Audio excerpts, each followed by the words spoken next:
Hello दोस्तों, welcome to Crime Tracker channel. दोस्तों, आज हम बात करने वाले हैं इंग्लैंड में रहने वाले एक कुर्द परिवार के बारे में, जिसे पूरा कुर्द समाज इंग्लैंड से बाहर भगाना चाहता था।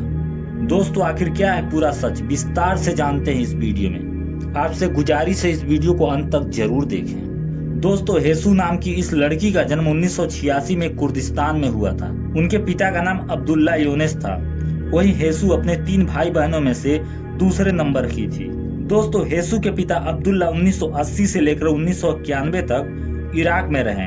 उस बीच सद्दाम हुसैन के लड़ाकों ने अब्दुल्ला के परिवार में से लगभग सभी लोगों को जान से मार दिया, जिसके बाद अब्दुल्ला को 1992 में अपने पूरे परिवार सहित इंग्लैंड शिफ्ट होना पड़ा, शरणार्थी के रूप में। दोस्तों, जिसके बाद हेसू के पिता अब्दुल्ला ने हेसू को विलियम मॉरिस एकेडमी में पढ़ने के लिए डाल दिया। वहाँ हेसू लगभग 2 साल तक बहुत ही अच्छी लड़की की तरह स्कूल जाती और फिर अपने घर वापस चली जाती।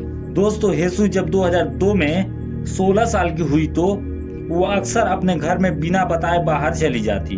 वहीं हेसू के ग्रेड भी दिन पे दिन खराब होते जा रहे थे, जिससे हेसू के पिता काफी ज्यादा नाराज होने लगे। वहीं वो हेसू के पहनावे पर भी आपत्ति जताते थे। दोस्तों, हेसू के पिता का कहना था कि मैं एक मुस्लिम हूँ और मैं चाहता हूँ मेरी बेटी अच्छे कपड़े पहने, मेकअप ना करे, स्कूल में ज्यादा दोस्त ना बनाए। हालांकि हेसू इसका बिल्कुल ही उल्टा करती थी, जिसके वजह से उसके घर में हमेशा लड़ाई झगड़े होते रहते थे। दोस्तों, इसी बीच हेसू अपने स्कूल के एक लड़के के साथ शारीरिक संबंध बनाने लगी और ऐसा लगातार कई बार करती रही। इसी बीच हेसू की पूरी फैमिली कुर्दिस्तान कुछ दिनों के लिए चली गई और जब हेसू की फैमिली वापस इंग्लैंड लौटी तो उनके घर के लेटर बॉक्स में एक लेटर मिला जो कि कुर्द समुदाय से था।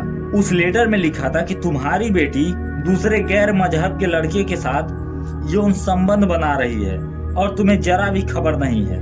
दोस्तों, इतना सब पढ़ने के बाद हेसू के पिता पूरी तरह से बौखला गए। उन्होंने इसके बारे में हेसू से पूछा तो हेसू ने कहा, नहीं, ये सब गलत है, किसी ने झूठ बोला है आपसे।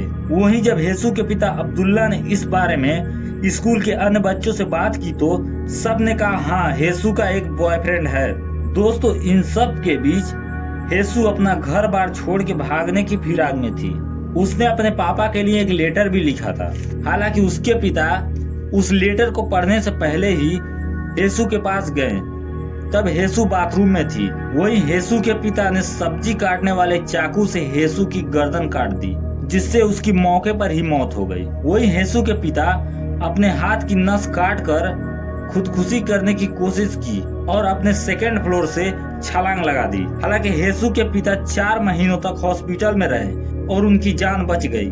दोस्तों, इस बीच कुर्द समाज के लोगों ने हेसू के पिता को कुर्दिस्तान भगाने की कोशिश करने लगे ताकि वो बच जाए। हालांकि हेसू के पिता ने कुर्दिस्तान जाने से मना कर दिया और उन्होंने कहा कि मैंने मारा है मेरी बेटी को और मैं कोर्ट से गुजारिश करता हूँ कि वो मुझे मौत की सजा दे, क्योंकि मैं अपने परिवार को कलंकित नहीं होने देना चाहता था। उन्होंने कहा कि मैंने अपनी बेटी को बहुत बार समझाया था, लेकिन वो बात नहीं मानी। अंततः मुझे उसे मारना पड़ा। दोस्तों, इतना सब सुनने के बाद इंग्लैंड की कोर्ट ने हेसू के पिता अब्दुल्ला को आजीवन कारावास की सजा सुनाई। वहीं कुछ सालों के बाद उनकी सजा को घटाकर 10 साल कर दिया गया। दोस्तों, आपको दी गई जानकारी कैसी लगी हमें कमेंट के माध्यम से जरूर बताएं और अगर हमारी मेहनत आपको पसंद आई हो तो हमारे क्राइम ट्रकर चैनल को लाइक करें, सब्सक्राइब करें ऐसी वीडियो देखने के लिए। धन्यवाद। जय हिंद, वंदे मातरम।